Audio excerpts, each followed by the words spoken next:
కోపం ఎందుకు వస్తుంది? నా మాట గెలవాలి, లేదా నాకు పలానా వస్తువు కావాలి. దాని గురించి ఆలోచిస్తాం. ఎందుకు నా మాట గెలవట్లేదు, ఎందుకు నాకు ఆ వస్తువు అందట్లేదు. దాన్ని ఎప్పుడైతే మరీ ఆలోచిస్తామో దానితో ఒక బంధం ఏర్పడుతుంది. అది ఒక కోరిక అవుతుంది.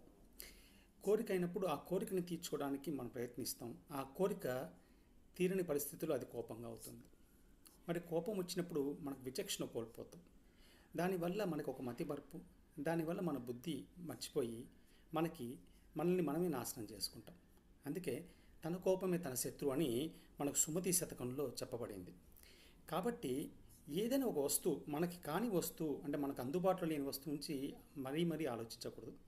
అలాగే మన మాట గెలవాలి, నా ఈగో కలవాలి, నేను ఒక గొప్పవాడిని అనే ఆలోచనలు పక్కన పెట్టి ఎప్పుడైతే మనం శాంతంగా ఉంటామో, అందరిలో భగవంతుని యొక్క తత్వాన్ని చూసి ఉంటామో, అప్పుడు